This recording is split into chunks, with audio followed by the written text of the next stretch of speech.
Simon Worrell, author of The Poet and the Murder. What's your book about? It's about a forged Emily Dickinson poem that was bought by the Jones Library in Amherst.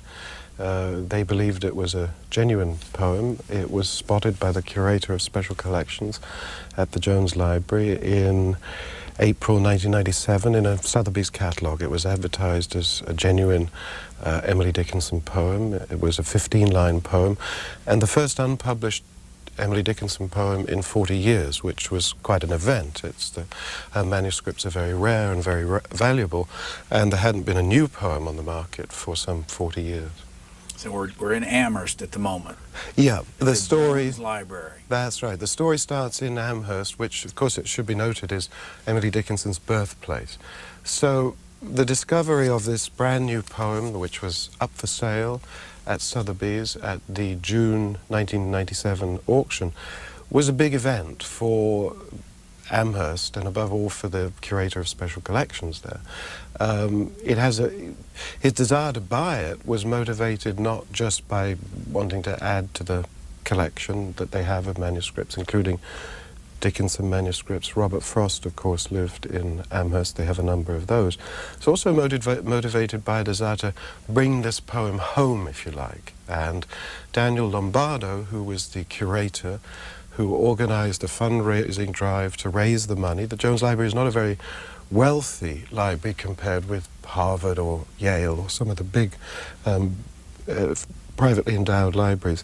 And it was a battle for this little town library. It's actually the local library in Amherst. It's not the Amherst College Library. It's actually the town's public library, but it has this special collections section where they have a pretty good collection of original manuscripts related to writers connected with Amherst. So for him it was an exciting moment. It was the chance to bring this wonderful new Emily Dickinson poem home to Amherst. On the back of your book you have a picture of Emily Dickinson. That's right. Why is her poetry so valuable?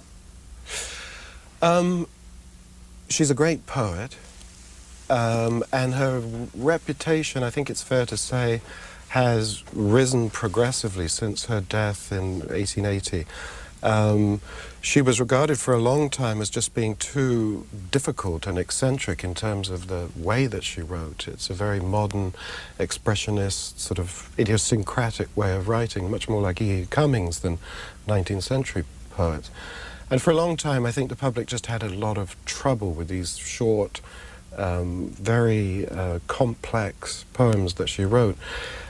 Starting in, I guess, the 1920s, then progressively through the 50s, a big edition came out, the 40s and 50s. Her reputation began to soar, and really in the last 25 years, above all, her reputation has really soared, and she's now regarded, I think it's Harold Bloom, the literary critic, that has said that is, in his opinion, she's one of the two greatest American poets, and I'll let you guess who the other one is. Really? Walt Whitman. So she's overtaken, if you like, a lot of other candidates or potential candidates for being now regarded as one of the two great American poets. And you went to her home there in Amherst? Yes, that's right. The Homestead, it's called, which has been preserved as a museum and renovated. They've now renovated the house next door, the Evergreens, where her brother and sister-in-law lived. It was an extraordinary world that she inhabited. She was a very reclusive person. She lived at home in the Homestead, which was one of the larger houses. It was a very well-to-do family, the Dickinson family, one of the best families in Amherst, an old New England Yankee family. Emily ended up staying at home really all of her life, except for a couple of short visits, and indeed for the last some 25, 30 years of her life, she never left the grounds of the house. And she lived there and worked there, wrote her poetry in her bedroom upstairs. And for anybody who hasn't been there, it's really well worth going. It's a bit like, you know, I think all writers' houses are interesting. And there's certainly, when you go up the stairs and you go into the bedroom, you can see the bed that she slept in all of those years and the table by the window where she wrote these extraordinary poems, none of which, of course, were published. I mean, she was a she left a great riddle and a great mystery to the world when she died. She was herself a great riddle and a great mystery in her life because she was so rarely seen. You know, she dressed in white frequently. She was rarely glimpsed. She almost never went into the town. She was a recluse.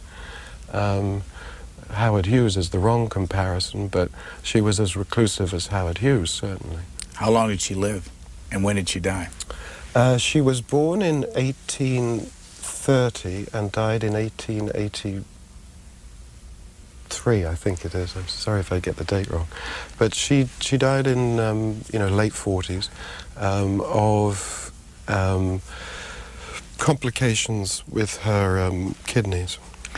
And what impact did it have on her life and her poetry and her image that she never married? Well, that's an interesting question. I have not thought about that.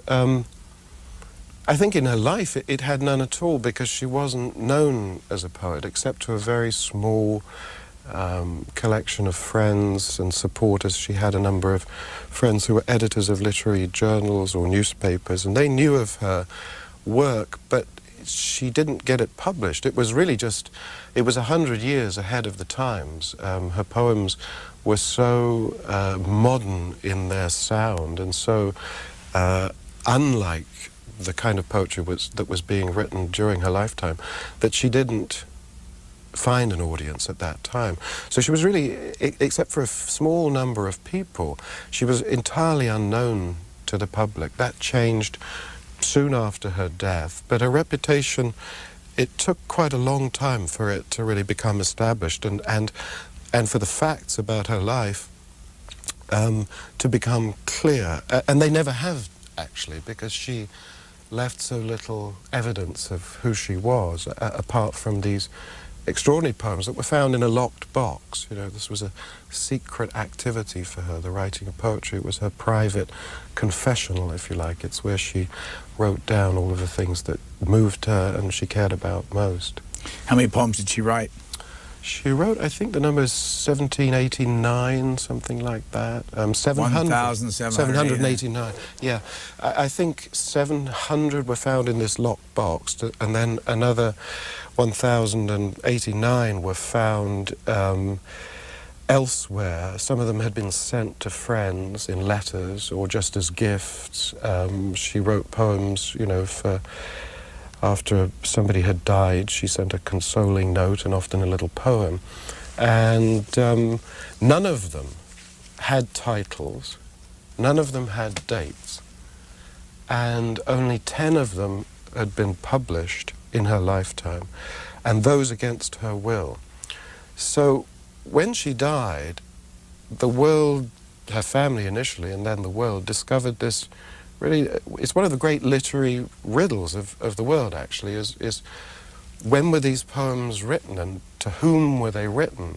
Because, as I say in the book, if you look at a writer like William Wordsworth in England, because he was published and the poems appeared at specific dates and had titles and were written about in reviews, you can establish a chronology of the writer's life. You know when William Wordsworth wrote lines written above Tintern Abbey. You know how old he was, what was going on in his life, why he wrote the poem. None of this is known about Emily Dickinson. On page 4 of your book, that God cannot be understood. Everyone agrees. We do not know his motives nor comprehend his deeds. Then why should I seek solace in what I cannot know? Better to play in winter's sun than to fear the snow. What's that? That is the Forgery. That is a poem that was forged by Mark Hofmann, an extraordinarily gifted forger, also a double murderer, and hence the title of the book, The Poet and the Murderer. And that was the poem that appeared in the Sotheby's catalogue in April 1997, and that was seen by the curator of the Jones Library. It's a 15-line poem. The date that the forger, Mark Hofmann, ascribed to it is 1871, which is important because Emily Dickinson was, what, 41 at that time? And she was writing these kinds of poems. Her great years as an artist, her most prolific years, and the years at which she wrote her greatest poetry, for which she's remembered, were the sort of late 1850s, early 60s, 1862s, 4. This is a little bit after that. Her talent started to cool a little bit, her production started to lessen as well, and she did less revision of her poems. And she wrote these kind of little homily pieces, which this is. It's not, when the experts looked at it, when Daniel Lombardo looked at it and then asked Ralph Franklin at Yale University to have a look at it, as Daniel Lombardo was thinking of buying the poem. He wanted an outside opinion, and he took it to somebody called Ralph Franklin, who was the head of the Beinecke Library in Yale, at Yale University. And Franklin is the world's acknowledged expert on Dickinson's manuscripts, her handwriting, the whole publication history, or history of her workshop, as it's called. And Franklin looked at the poem, and both he and Lombardo felt it wasn't a great poem. You know, I think the best comment I heard was, if this was Emily, it was Emily on a bad day. But she did write other poems around this time and later that were not, you know, they were little homilies, they're so-called wisdom pieces. And that led them to think, well, okay, in terms of the content, it could be an Emily Dickinson poem. So far we have Amherst, Massachusetts, the Jones Library. Is it a private library, or is it a local public library? It's a public library funded partly by the town of Amherst and partly by donation for the special collection. You've got Ralph Franklin, who is with the Beinecke Library, rare books and all that at Yale. That's right. Then how does both Salt Lake City and Las Vegas come into this? Right.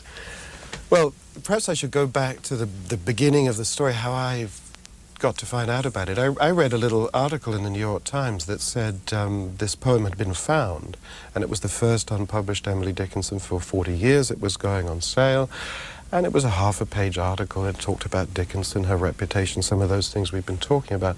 And I didn't really think twice about it. I happened to read it. 6 months later, I read a very small piece in the New York Times that said the unpublished Emily Dickinson poem, recently purchased by the Jones Library in Amherst for $21,000, has been returned to Sotheby's as a forgery. So go back to that for a second. The New York Times had bought off on the idea that this was a real poem. Everybody had. So they did a big article, and Sotheby's was involved selling it, the New York-based sale that they were going to have. Yeah. And so up to that point, everybody thought this is a real thing, and your friend Dan Lombardo, who runs the Jones Library, was going to buy this thing. Absolutely, and probably the main reason that he was satisfied, he did, you know, his own so-called due diligence. He looked at the poem, he looked at other poems that the Jones Library had, genuine Emily Dickinson poems. One I think we've got on the table called A Little Madness in Spring, which comes from the same date. This is actually a photocopy of a genuine Emily Dickinson writing and poem. Famous poem of hers that the Jones Library owned from much the same date. And the first thing that Dan Lombardo did was to compare the letter forms, the writing, the handwriting, of the poem That God Cannot Be Understood with this poem. And Ralph Franklin did so also. And I think it's safe to say that Lombardo decided to buy the poem because Ralph Franklin, the great expert, if anybody in America, if anybody in the world would know what is a genuine Emily Dickinson poem, based above all on the handwriting, the content was good enough. It wasn't great, but it could be Emily Dickinson. Above all, it was the handwriting. And Franklin at Yale University took the poem that turned out to be a forgery, and he has charts of letter forms. Because Emily Dickinson's handwriting, this is one of the interesting kind of puzzles in the whole story, changed enormously during her lifetime. Indeed, if you compare manuscripts from when she was in her 20s to manuscripts at the end of her life, you would barely believe that the same person had written these poems. And very cleverly, the forger in a sense, it shows the greatness of the forgery. He'd chosen a time, 1871, where her handwriting was particularly complicated. Ralph Franklin has described it as her handwriting was coming apart. She was writing, she had trouble with eyesight at that time, and she had hypertension, and that may have affected how she wrote. And you'll find different letter forms that she used, for instance, a letter E, small e, which she used before 1871, and then afterwards she used a different form after 1871. There's one small e, looks like a normal e, and then there's another e that looks like a 3 turned backwards. It doesn't look like what you and I would call a small e at all. Both of these letter e's occurred in this poem, and so when Franklin went to look at his charts with all of the letters, he was finding, well, God, you know, here's this letter E, here's that form, there was 2 forms of the letter D, everything checked out, everything. The letter T was right, the way she wrote her H was right, not just generally right, but minutely and specifically right for 1871. So when he looked at this, he thought, God damn it, you know, this has to be genuine. Franklin, I'm imagining, talking now, this has to be genuine because, as he felt, nobody in the world could possibly know these details about her handwriting except him, actually. The book, The Poet and the Murder, the poet is Emily Dickinson, the murder is Mark Hofmann. Where is he today? He's in a medium security prison in Draper, Utah. Mark Hofmann was a Mormon, brought up in Salt Lake City. Very bright, very gifted young man. As a teenager, he was interested in chemistry and history, science. He went to Logan State University, had studied biology. He was very interested in science, chess, very rational mind, inquiring mind. But he was brought up in a very strict Mormon environment, and he became disgruntled with the Mormon Church.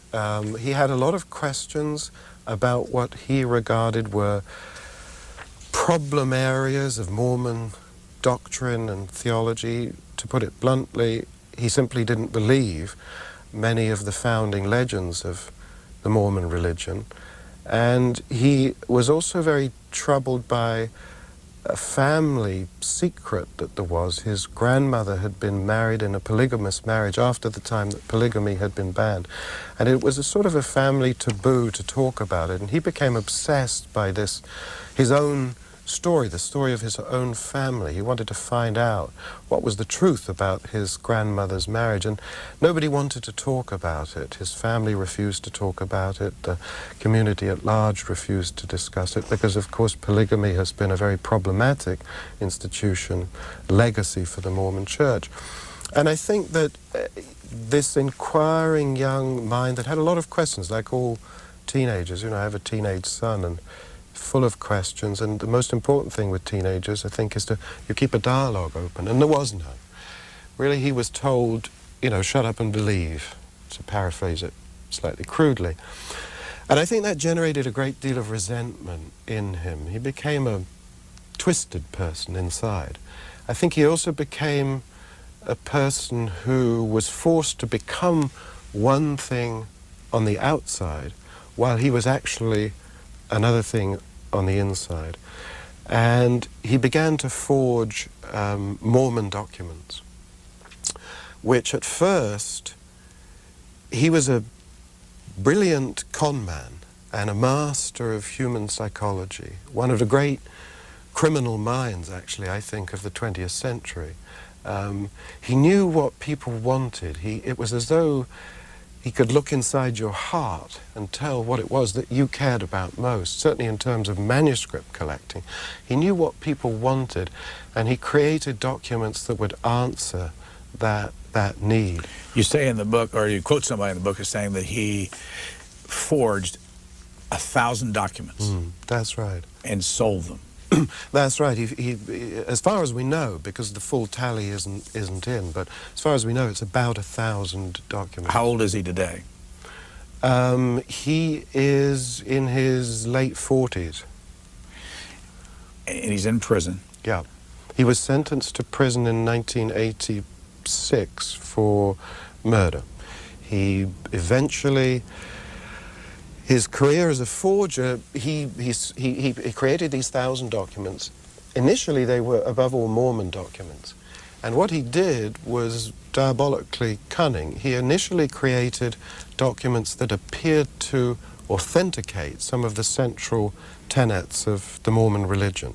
Mormonism, as you probably know, has had a bit of a problem because it has not had historical proof of some of its founding legends and myths, which is unusual for such a young religion. I mean, it's normal that things from the early Christian era have disappeared, but Mormonism dates back to the 19th century, but we don't really have any hard facts and documents to prove its founding legends.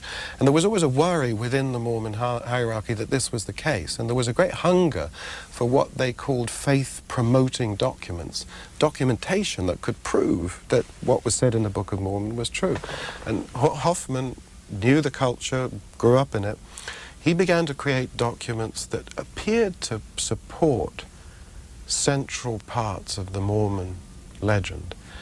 To give you an example, he forged what would have been the first Mormon artifact, a letter from the prophet Joseph Smith's mother. He forged the last, which was a letter from Joseph Smith written in prison. These are, for the Mormon Church, these are huge, huge documents, you know. And he forged something called the Anton transcript. It's too complicated to get into, but for the Mormon Church, these were extraordinary. It would be a bit like finding a new letter by St. Paul. And I don't exaggerate here, you know, for the Christian religion. And he sold these to the Mormon Church and thereby won their confidence. He was also himself a well-respected dealer of historical documents in Salt Lake City. Genuine historical documents, which he used then as a front.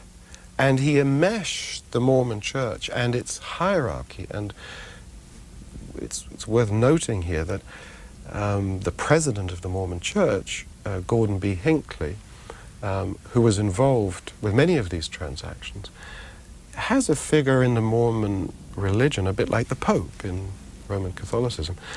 Hofmann was eventually dealing on one-on-one terms with Gordon Hinckley, who thought, of course, that he was buying genuine documents. You say that the Mormon Church has 12 million people in it worldwide. That's right. Go back to, again, the date thing. He's been in prison, you say, since 1986. Yeah. The Amherst Library purchase was 1997. That's right. Now, where were you when you first read that New York Times story? I was at home on Long Island having breakfast and read the story about this Emily Dickinson poem turned up. Of course, nothing was known about Mark Hofmann. There was no connection. And as I said, I didn't really note it. And then I read a second article that said it was a forgery. And I remember putting down the paper and turning to my wife and saying, who would do such a thing? Who could do such a thing? Then I remembered the first article. You know. What were you doing for a living? Well, I'm a full-time journalist. I'm a magazine writer. And of course you always, you know, as a magazine writer, you have your antenna up for a great story. And I just was intrigued by this and thought, who could manage that? Who would? You know, he'd fooled Sotheby's, he'd fooled the Jones Library, he'd fooled everybody, whoever this was, if it was a forger, which it was. And I called up Dan Lombardo, the curator of the Jones Library, who had bought the poem and then done his own. As suspicions arose, Dan, and one of the stories I tell in the book, it's the story of a small town librarian who thinks he's doing the best thing for his, you know, little home library and finds he's enmeshed in this extraordinary story of money, forgery, auction houses, a rare documents dealer in Las Vegas, gun dealers in Salt Lake City, and the trail eventually leads back to Mark Hofmann, to a prison cell in Utah. And when I heard the outlines of the story from Daniel Lombardo, the first 45 minutes over the phone, I mean, I had that, you know, classic, the hairs stand up on your back of your neck. I just couldn't believe that behind this Emily Dickinson poem. And there was an irony to me immediately, of course. Here's this most reclusive of people who didn't publish in her lifetime, who called publication is the auction of the mind of man. Of all people, she became the object of this extraordinary, convoluted literary scam. And I was just fascinated by all of the multiple levels of it. And I tried in the book to tell, you know, all of these different stories. The story of Emily Dickinson, the story of Mark Hofmann, Daniel Lombardo's story, and to mesh them together, if you like. And the Mormon Church. And the Mormon Church, because you couldn't tell Mark Hofmann's story without looking at the culture that he grew up in, which shaped him in a deformed kind of way. Now, you're from where originally? I'm British, yeah. What born part and of bred. Britain? Well, I was an army brat, so I grew up, aged 6 months, I was shipped off on a plane to East Africa, and then Paris, and then Singapore. Came back to England when I was 9. And when was the first time you came to the United States? Well, I came first in '73, just traveling as I just graduated from college, but I'd always had a sort of relationship, always been interested in America and the American myth and American literature, and studied literature at college. And I lived in Germany for a number of years in the 80s, and then I met my now wife in the early 90s and moved over here and, you know, became a correspondent, magazine writer, writing on American stories for European publications mostly. Are you still a British citizen?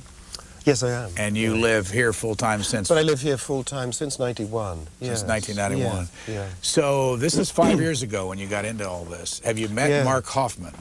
No, despite repeated attempts, he's about as reclusive and secretive as Emily Dickinson. And we tried, the book originated as a magazine story that was commissioned by Harper's Magazine in New York. And what year? This is 1998, that kind of time, 1999, I wrote the first story. And it had a tangled publication history. Harper's couldn't bring it down to a length that we thought worked. It was then bought by the New Yorker. The New Yorker walked away from it eventually, and I won't get into too much detail on that, but they were worried that Sotheby's were going to sue them, which I don't think they would have. It was eventually picked up, the article, God bless him, by George Plimpton at the Paris Review, who we had to do a lot of very thorough legal vetting. You know, I remember having to answer 290 questions from Plimpton's lawyer, because there was a lot of legal issues at stake. The book doesn't quite prove that Sotheby's knew they were selling a forgery by a double murderer, but it certainly asks a lot of questions about what they did know, and I leave it to the audience, the reader, to decide what it is, you know, what they did or didn't know. And since the book Sotheby's has had its own problems since then? Sotheby's has had its own very great problems. Of course, the former chairman of Sotheby's, Alfred A. Taubman, is currently in the same situation as Mark Hofmann. That is, he's in a federal penitentiary for the price fixing, what became known as the price fixing scandal, commissions fixing. And I think, in a sense, that that says a lot about the kind of culture. I can't speak about, nor would I want to comment on how it is now, but I think it's safe to say that now what we know about what the chairman of Sotheby's was doing that was illegal, for which he's in jail, I think it's fair to say that, as most companies reflect the habits and behavior of their CEOs, whether it's Enron or Sotheby's, I think it's fair to say that the culture of Sotheby's at that time was not quite as, how shall we say it, honest as it could have been. Did you ever ask the New York Times why they believed this was a real poem? No, I didn't actually. I didn't. I think they had no reason to wonder why it wasn't. But would they have taken that from Sotheby's? They would have taken it from Sotheby's. Here it was in the Sotheby's catalogue. There seemed to be, you know, sufficient reason. It looked like an Emily Dickinson poem. And I suppose they were generally satisfied that Sotheby's had done its due diligence and their experts had decided it was authentic, and ipso facto it was. Who owns Sotheby's? Sotheby's is owned, well, I think it's about to be sold, actually, isn't it? Because Alfred A. Taubman was both the chairman and the owner of Sotheby's. But originally a British company. Originally a British company, absolutely, founded in the late 18th century. And it's very interesting, one of the stories I tell in brief, a sort of snapshot history of Sotheby's, is one of the interesting things is, you know, in the early days of Sotheby's foundation in London in the 18th century, which was a fairly raffish century, probably our most, you know, raffish, Sotheby's auction houses were regarded in a very poor light. They were regarded as, you know, basically second-hand salesmen of people's old furniture and paintings, and honesty was not something they were associated, and they certainly weren't associated with glamour. They were sort of yard sales, glorified yard sales. And of course, our age, obsessed as it is with celebrity, has sort of transformed, and the auction houses have been very clever into transforming themselves into, you know, icons of high life, really. You know, to go to a Sotheby's sale or a Christie's sale now, whether you buy a Vermeer or a Van Gogh or not, is regarded much the same as, you know, having a seat at the best restaurant in New York, or, you know, going to watch polo in Bridgehampton. So, did anybody ever publish this in magazine form? Yes, it came out in the Paris Review, thanks Just the Paris Review. You finally got to that? Yes, thanks to George Plimpton, who loved the story and actually called it Emily Dickinson Goes to Las Vegas, which I thought was great, because one of the connections, one of the backstories, was that the document, the poem, had passed through the hands of a historical documents dealer in Las Vegas, of all places, not a place that's really known for historical documents or its culture, but more for gambling, obviously. It had passed through the hands of a historical documents dealer there called Todd Axelrod, and it was discovered by Daniel Lombardo and later by myself that it had been in Axelrod's possession for a number of years. He'd exhibited in his showrooms for sale for $40,000. Then the trail sort of went cold, and years later it popped up at Sotheby's. And incidentally, one of the initial article was a sort of piece of detective work. It was connecting all of the dots. We had a sort of a skeleton structure of how this poem had got from Mark Hofmann's hands, a double murderer, currently in jail in Utah, via Las Vegas, to Sotheby's in New York, and to the Jones Library in Amherst. And one of the reasons the story fascinated me was this extraordinary journey across America that this document had taken and passed through these different hands. And the initial article, the main thrust of it was to join the dots together. How did it get from Hofmann to Las Vegas, from Las Vegas to Sotheby's? What did Sotheby's know? What did the dealer in Las Vegas know? Who was telling the truth? Was anyone? Is there more information in this book than there was in the article? Much more. About what, basically? What kind of things are new in the book? Well, obviously when I got an advance from Penguin Putnam Dutton, who published the book, and had a year to write the book, and one of the first questions you're asked is, you know, what's in this that could make a book? Why do we want to know more about this? And really what has become expanded greatly is the role both of Emily Dickinson, her life story, which is a parallel story of, in a way, almost secret identity in the way that Mark Hofmann's is. There's much more about the Mormon Church. There's much more about the history of literary forgery, which I became fascinated in. And I tried to tell a lot of different stories, but to keep the story moving forward fast. There's a chapter I do on handwriting. I became fascinated in the neuropsychology of handwriting, the complexity. You know, every time we pick up a pen and a piece of paper, it's an extraordinary complex process that's involving 50 muscles in our shoulder, arm and hands, and neurological reactions. And so I wanted to tell as many different stories as I could in the book. As I read the book, I kept saying, okay, who do you murder? Who do you murder? Who do you murder? Yeah. And you don't tell us for a long, long That's time. right. You do that on purpose? Yes, of course. Yes, of course. Do you want to tell our audience who you murdered? No. I think I'll leave it for them to go and buy the book. And How much did you decide before you sat down to do interviews that you would not tell an audience? Like this, in other words? Oh, like this? Yeah. Not much, actually. But I did give that away several times, and it's just it's better that the reader discovers that. Because It does take a long time, and you did it on purpose. Yes, absolutely. I mean, every writer does that. Whether it's a non-fiction book or a novel, of course, there's you delay the climax of the book, if you like, and not that is the sole climax. And to go back to that thing about what changed in the book, the real breakthrough with the writing of the book, and where it took on a new dimension and became much more, as I hope it is, than a long magazine article, and I don't think it is, it's a book, was when I started to see these uncanny parallels between the two main characters, the poet and the murderer. And at this point I need to say, of course, I am in no sense equating Mark Hofmann, a forger and a murderer, with Emily Dickinson. But they do have one thing in common, and I think it's one of the reasons I was fascinated by both of them, and I think people will be interested when they read the book, is we're all fascinated by genius.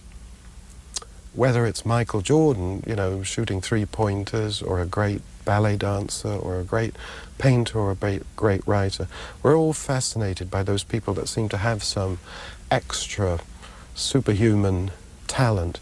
Emily Dickinson certainly did. Very, very great, wonderful, wonderful poet, who one of the pleasures of writing the book was finding out a lot about her.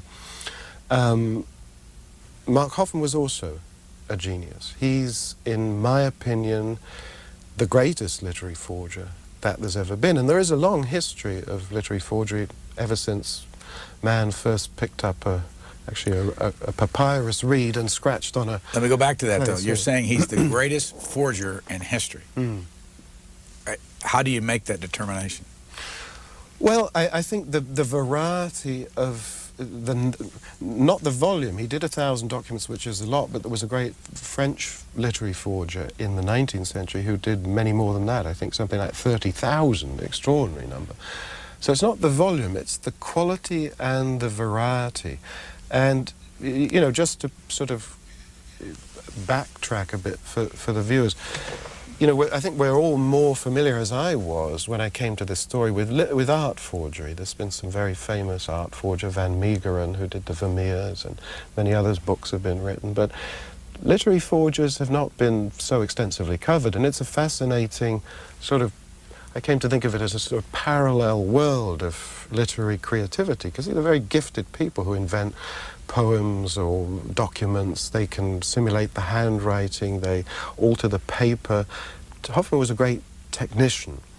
So it's not the quantity, it's the quality and the technical skill. Most literary forgers, they specialize, as most art forgers do. They do Vermeer or they do Monet. Literary forgers tend to specialize as well. They'll do, if it's an American forger, there was a very great one in the 19th century called Joseph Cozy, a little Irish-American, lived in New York, did great forgeries, fooled everybody. He did what would have been the original manuscript of Poe's The Raven, or a working copy of it. Got everything right. Edgar Allan Poe's handwriting, the paper, everything. But most forgers have tended to specialize. They choose one thing. They do Lincoln, or they do Daniel Boone, or they do Edgar Allan Poe, because they get good at that one thing and then they stick with that. Hofmann, as far as we know, did 130 different handwritings, and not just clipped signatures, but sustained documents. Lincoln, George Washington. Everybody. I mean, he forged all of the great figures of the Mormon Church: Joseph Smith, Brigham Young, Lucy Smith, the Prophet's mother, and the list goes on and on. They found a list in his prison cell in 1989 in Utah, where he listed the Mormon forgeries and his non-Mormon forgeries. And on the list of non-Mormon forgeries there is every iconic American figure: Abraham Lincoln, George Washington, Martha Washington, Miles Standish, Daniel Boone, Abraham Lincoln. And fourth down on that list that was found was the name Emily Dickinson. Who is the person that caught him? Well, he was, and again, I don't want to give too much away. He was, he murdered two people. He was about to be exposed, or he believed he was about to be exposed as a forger and as a fraudulent. He was a con man as well. He ran what are called Ponzi schemes using historical documents. He would take money for documents he hadn't produced. He would take money to buy documents that were going to be worth a huge amount of money, and then he wouldn't deliver the documents, and then, you know, he would run these schemes. And like all criminals, he, you know, he started to get too clever, and he thought he could never be caught, and he started to get greedy. And one of the curious things about Hofmann was that his Achilles heel, if you like, and every criminal has some fatal flaw, his was that he was a passionate collector of historical children's books, above all British children's books. He had, when he went to prison, he had America's finest collection of historic children's books. Above all, he had a first edition of The Lord of the Rings, signed by Tolkien. He had the first edition of The Adventures of Sherlock Holmes. Extraordinary. He had Enid Blyton books. He had Beatrix Potter books, signed by the author. Of all the strange things, you know, this was his obsession. Actually, he was collecting them to leave to his children. And he was spending, it's actually the roots of his downfall were that he was himself buying at auction and at Sotheby's, among others, large numbers of genuine first editions. This was his passion. He was a bibliomane, as they're called, somebody who's maniacally obsessed with old books. Loved them, had a genuine love of them, and above all, children's books. And he amassed this extraordinary collection, and he was spending hundreds of thousands of dollars at auction buying these things. And of course, his forgeries, he couldn't produce them fast enough to pay for all of the books he was buying, the genuine documents. And he started to cut other corners. He was about to be exposed, and he savagely murdered two people with pipe bombs. And he was then arrested on suspicion of those. But to prove he was a murderer, they had to first prove that he was a forger, that there was a motive for the murders, and the motive was the forgery. And they could not at first find any sign of forgery in the documents. They had been, incidentally, one of his great forgeries, the Oath of a Freeman, which would have been, if it were genuine, the first piece of printed Americana, the first document printed on the North American continent in 1638. Hofmann forged it. It was nearly bought by the Library of Congress here in Washington for $1 million. After they had bombarded it, you know, with all of the expertise they had, that document passed a carbon-14 dating test at the Crocker Nuclear Laboratory in Davis, California. It was that good. By the way, has anybody come after you legally? Not yet, no. Not yet? No. Hopefully not. I don't think so. I don't think so. Sotheby's doesn't sue people because it I hope I'm not proved wrong. It just doesn't want to go to court and make things worse. The Mormon Church, are they happy with your book? I don't know. It's been reviewed in the Mormon newspaper, the Deseret News. I thought it would get savaged, and it was a reasonably polite and friendly review. They did say that I did a hatchet job on Salt Lake City and painted a outdated picture of the Mormon Church. But, you know, of course the thing about that, and I'd like to say that, is I had to look at the culture of the Mormon Church from the inside, from the eyes, so to speak, through the eyes of Mark Hofmann. Did you talk to Gordon Hinckley, by the way, president of the church? I didn't. Did anybody at the Mormon Church talk to you? No. Did you try to talk to him? No, I didn't actually. I relied on my main source for the Mormon for the LDS account of this whole episode, very painful episode in their modern history, was a very, very good book that was written in the 80s by Richard Turley called Victims, which was a book commissioned by the LDS Church. And it had chapter on verse of all of his Mormon forgeries. And I relied, that was their, in a sense, that was their official statement, that was their official summing up of this whole painful event. And to be honest, I assumed that Gordon B. Hinckley would not interview with me, and if he did, he probably would not say anything that was different from that book. So the audience knows that what's going on here, again, going back over it, he would take forged documents to the church and say, you want this, $40,000, and if they didn't buy it, that would go somewhere else, and then the public would see, they would undermine the church. It basically would, in many cases, prove that a lot of their basic tenets of their religion aren't accurate. Well, it was more cynical and devious than that, and more Machiavellian. He first, as you said, he won the confidence of the church, producing documents that appeared to authenticate the religion. Having won the confidence of the church, his real goal, and he's unique in the long history of literary forgery, he intended to use literary forgery, forged documents, to bring down the Mormon church, to discredit the Mormon church. And having won their trust, he began to produce documents that called into question the founding myths and legends of Mormonism.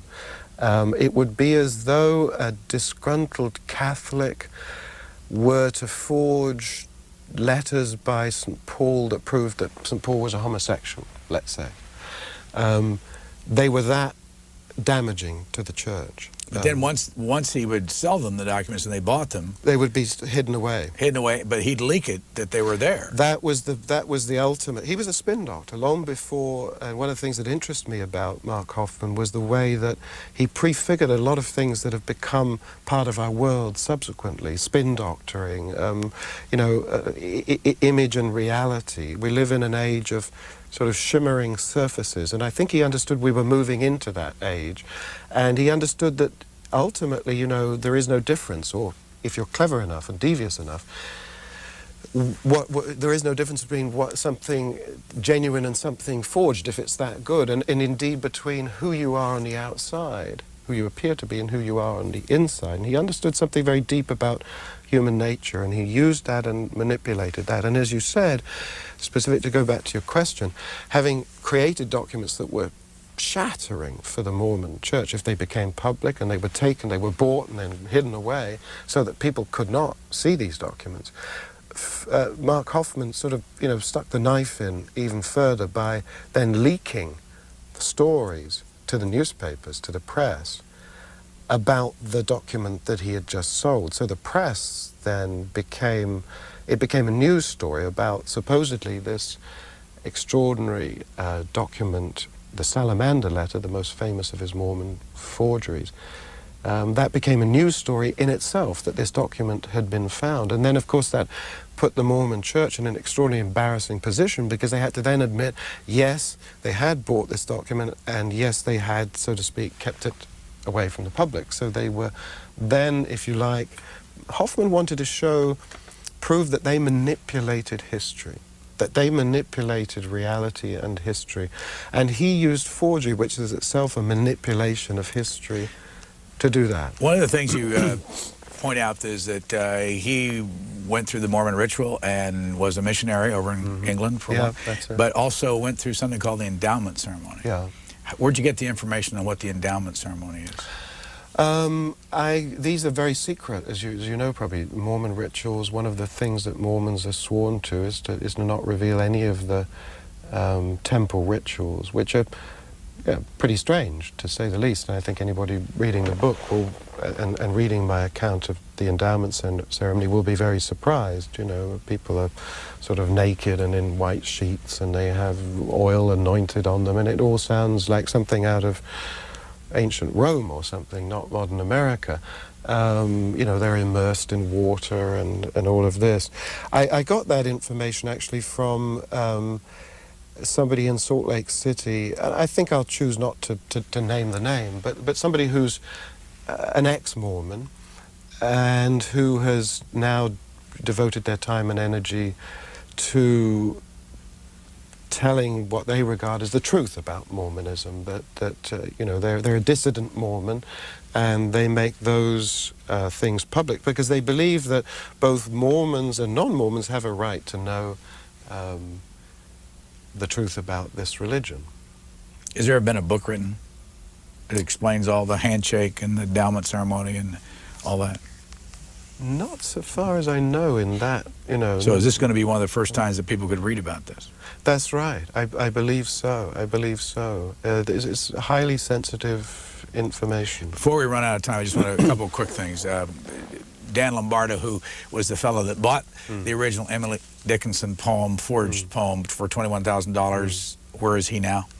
Well, that was one of the things I loved about the story. As I said earlier, for me it was a story partly of a small-town librarian, buys this wonderful document, thinks he's doing a great thing for his hometown, suddenly is enmeshed in this world of deception and illusion and money and forgery and gun dealers and a double murderer.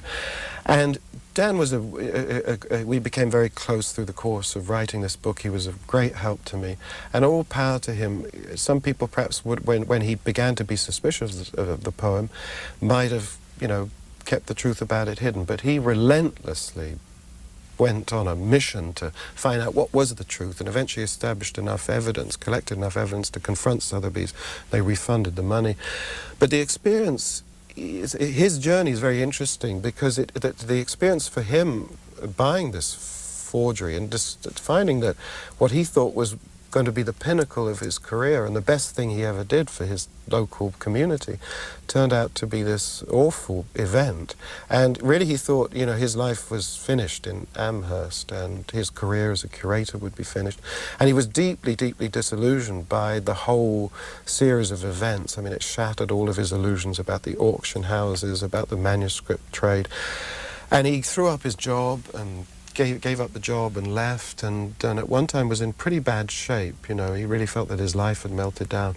But as it turned out, this came to be an opportunity, and he started a new life as a writer. He's practicing Zen Buddhism, he's living on Cape Cod, and is a very, very happy man. So, you know, in a sense, I also wanted the book to be a sort of morality tale, not just another true crime story about an interesting bad man, but a sort of morality tale. And the book ends with everybody, I think, getting their just rewards. Emily Dickinson wins eternal fame. Daniel Lombardo has a new life, and the forger is where he belongs. Who's Dorley Olds? Dorley Olds. Dorley Olds was Mark Hofmann's wife. Did you talk to her? Olds, yes, I did, on 2 occasions. Here's a picture of her, where, back in 1988? At the hearings, yeah. And when did she divorce him? In 1989, after he'd been sentenced and he was in jail. Dora Lee Olds is the maiden name, and she reverted to her maiden name once she became divorced. Yes, I talked to her twice at length. Very fascinating woman, and a woman I felt very sympathetic towards.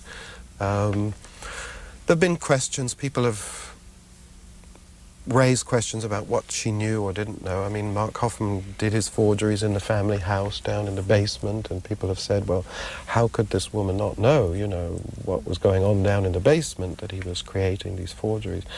But I choose to give Dora Lee the benefit of the doubt, and there's a reason for that specific to the culture that they both lived in, which is that Mormon wives are not expected to ask their husbands questions about what they're doing. They're not expected actually to ask their husbands questions about much at all, let alone, you know, what are you doing down in the basement, honey? So she was a sort of a true faithful Mormon wife who didn't ask any of those questions, and I like to be, and you could say I've chosen to believe, because she has suffered enough and had a very, very hard time, obviously. I choose to believe that she didn't know. How much of all this story was reported in the Deseret News, the Mormon newspaper? Oh, the original story? Yeah. Oh, a huge amount, a huge amount. I mean, it was reported in Time magazine. The Hofmann case of the Mormon forgeries in the 80s was a pretty big news story. It was on television when the murders took place. It was in Time magazine. It was a big event because it was as something that involved the Mormon church. When it came to the book, you know, that's only part of the story. I tried to concentrate on this one forgery, this Emily Dickinson forgery. And as I said, what the book took on a greater depth when I discovered the strange, uncanny parallels between these two people. They both were one thing on the outside. Emily Dickinson was the well-to-do daughter of a leading family. She was another thing on the inside. They were both great at, were very, very, they were both geniuses at what they did, her writing poetry, him forging these documents. And what interested me in writing the book was to, if you like, to bring these two characters together, a bit like electric wires, and see what sparks would fly. I hope I'm not giving anything away on this, but it don't. Well, I need to ask you about this though, because one of the things you learn is that he has now a withered hand. Yeah. Which is an interesting irony in the whole book. How did it happen, and what impacts that had on him that you know of? Yeah, he tried, after his wife, Dora Lee, we just talked about, divorced him. He tried to commit suicide, Mark Hofmann, in jail. He took a huge overdose, sleeping tablets, and he, passed out, was in a coma, and he lay on his right side and crushed his whole arm, and the circulation was cut off for many hours, 8-10 hours, something like that, and that permanently damaged his right hand. And as far as I know, he's not able to forge now as a result of it. He was also injured in a bomb blast, because now I'm starting to give away rather too much. Well, because we don't have much time, I won't let you go any farther with that, but because there are a couple of things I need to ask you. Was it first-degree murder that he was convicted of? No, it wasn't. It was second-degree murder. When is he eligible for parole? He's eligible for parole in 2006. And is the New York Times, after all they started all this, have they reviewed your book? No. I'm waiting for him. So there hadn't been a word in the book, in the newspaper, about, so far at the time we're taping this? No, oddly enough, the Washington Post, the Boston Globe, many others have, but the New York Times seems to be staying away. I don't know why. Here's the cover of the book. Our guest has been Simon Worrell. He lives on Long Island. He's a British citizen, and he wrote a book called The Poet and the Murderer. Thank you very much for Thank you, Brian. It was a pleasure.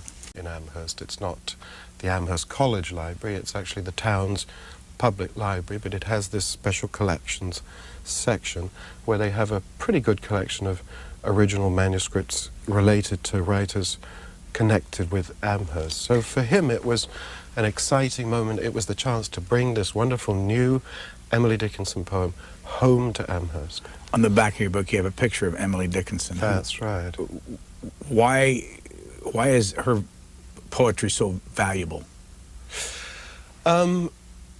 She's a great poet, and her reputation, I think it's fair to say, has risen progressively since her death in 1880.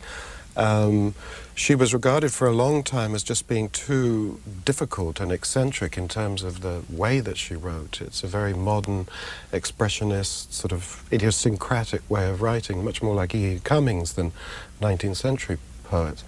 And for a long time, I think the public just had a lot of trouble with these short, very complex poems that she wrote. Starting in, I guess, the 1920s, then progressively through the 50s, a big edition came out, the 40s and 50s. Her reputation began to soar, and really in the last 25 years, above all, her reputation has really soared, and she's now regarded, I think it's Harold Bloom, the literary critic, that has said that in his opinion, she's one of the two greatest American poets, and I'll let you guess who the other one is. Really? Walt Whitman. So she's overtaken, if you like, a lot of other candidates or potential candidates for being now regarded as one of the... Simon Worrell, author of The Poet and the Murderer. What's your book about? It's about a forged Emily Dickinson poem that was bought by the Jones Library in Amherst. They believed it was a genuine poem. It was spotted by the curator of special collections at the Jones Library in April 1997 in a Sotheby's catalogue. It was advertised as a genuine Emily Dickinson poem. It was a 15-line poem, and the first unpublished Emily Dickinson poem in 40 years, which was quite an event. Her manuscripts are very rare and very valuable, and there hadn't been a new poem on the market for some 40 years. So we're in Amherst at the moment. Yeah, the story... Jones Library. That's right. The story starts in Amherst, which, of course, it should be noted, is Emily Dickinson's birthplace. So the discovery of this brand new poem, which was up for sale at Sotheby's at the June 1997 auction, was a big event for Amherst and above all for the curator of special collections there. His desire to buy it was motivated not just by wanting to add to the collection that they have of manuscripts, including Dickinson manuscripts. Robert Frost, of course, lived in Amherst. They have a number of those. It's also motivated by a desire to bring this poem home, if you like. And Daniel Lombardo, who was the curator, who organized a fundraising drive to raise the money. The Jones Library is not a very wealthy library compared with Harvard or Yale or some of the big privately endowed libraries. And it was a battle for this little town library. It's actually the local library and two great American poets. And you went to her home there in Amherst? Yes, that's right. The Homestead, it's called, which has been preserved as a museum and renovated. They've now renovated the house next door, the Evergreens, where her brother and sister-in-law lived. It was an extraordinary world that she inhabited. She was a very reclusive person. She lived at home in the Homestead, which was one of the larger houses. It was a very well-to-do family, the Dickinson family, one of the best families in Amherst, an old New England Yankee family.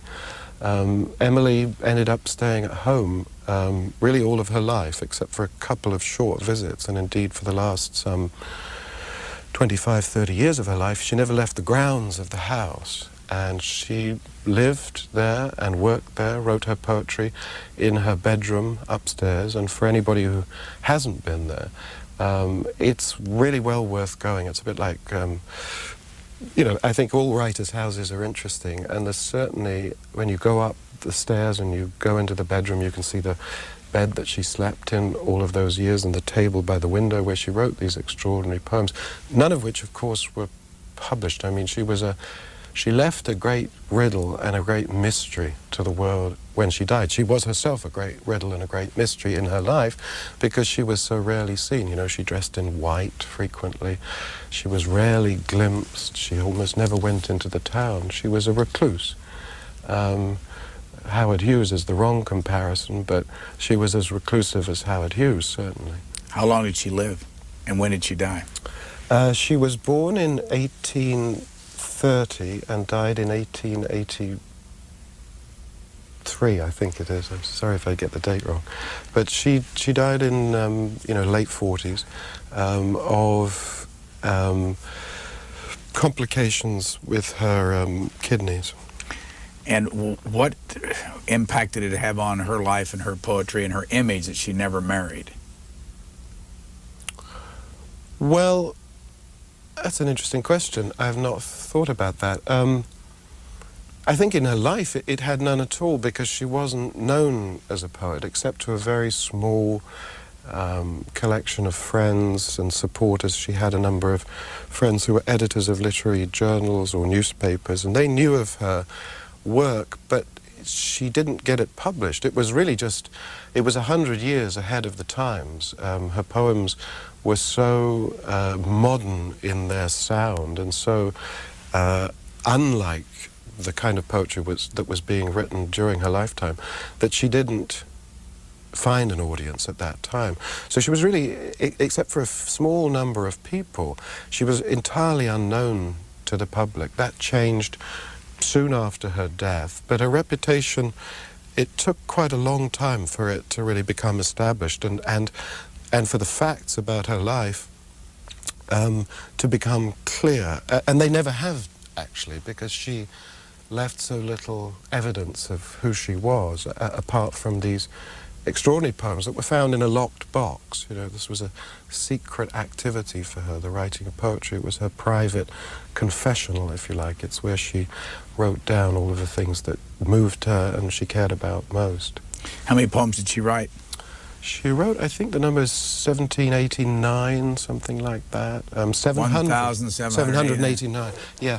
I think 700 were found in this locked box, and then another 1,089 were found elsewhere. Some of them had been sent to friends in letters or just as gifts. She wrote poems, you know, for after somebody had died. She sent a consoling note and often a little poem.